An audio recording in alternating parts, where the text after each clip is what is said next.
আল্লাহ পাক বলেন ওই কাফেরদেরকে জবাব শোনায় দেন, কুলিল্লাহু ইউহয়িকুম সুম্মা ইউমীতুকুম সুম্মা ইয়াজমাউকুম ইলা ইয়াউমিল কিয়ামাতি লা রাইবা ফীহ।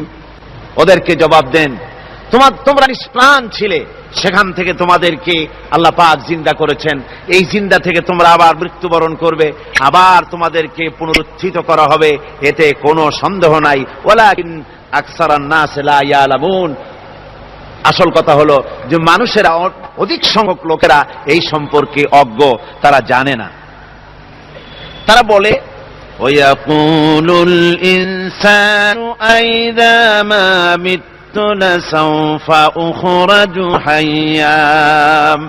তারা বলে যে সত্যি আমরা যখন মরে যাব তখন আমাদেরকে কে আবার চিন্তা করবে? এটা কি করে সম্ভব? মরে গেলাম, আবার চিন্তা কে করবে? আল্লাহ রাব্বুল আলামিন ওদের কথার জবাবে নবীজিকে বলেন, আপনি জবাব দিয়ে দেন, আওয়ালা ইয়াযকুরুল ইনসানু আন্না খালাকনাহু মিন ক্বাবলু ওয়া লাম ইয়াকু শাইআ। মানুষের কি সেই কথা মনে পড়ে না যখন তাকে সৃষ্টি করার আগে সে কিছুই ছিল না? তোমার সৃষ্টির আগে যখন তুমি কিছুই ছিলে না, সেখান থেকে তোমাকে যিনি সৃষ্টি করেছেন, তোমার মৃত্যুর পরে তিনি আবার তোমাকে জিন্দা করতে পারবে। তোমার কি মনে নাই? হাল আতা আলাল ইনসানি হিনুম মিনাদ দাহরি লাম ইয়াকুন শাইআম মাযকুরা। মানুষের জীবনে কি এমন সময় এসেছিল না যখন সে কোনো বিষয়বস্তু হিসেবে পরিগণিত ছিল না, কোন অস্তিত্ব ছিল না?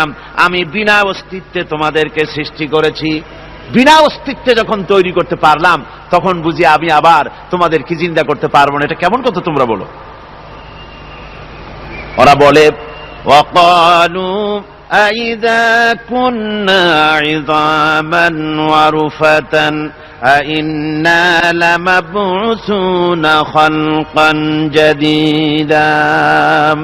আমরা যখন মরে যাব, আমাদের হাড্ডি গুড্ডি যখন মাটির সাথে একেবারে মিশে যাবে, তখন কি আমরা নতুন ভাবে আবার আমরা পুনরুত্থিত হব? আমাদের কি আবার চিন্তা করা হবে? আল্লাহ রাব্বুল আলামিন বলেন, কুল কুনু হিজারাতান আও হাদিদা। ও নবী, শুনিয়ে দেন, তোমরা যদি মরে গিয়া মাটির সাথে মিশে গিয়া যদি পাথরও হয়ে যাও, আর যদি তোমরা লোহাও হয়ে যাও, তারপরেও আল্লাহ রব্বুল আলামিন তোমাদেরকে জিন্দা করবেন, আবার তোমাদের উঠাবেন। ওরা বলে যে আচ্ছা বুঝলাম, কে উঠাবে আমাদের? কেমনে উঠাবে? আল্লাহ পাক বলেন, ফাসায়াকুলুনা মান ইউঈদুনা। ওরা বলে আমাদেরকে কে উঠাবে, আমাদেরকে কে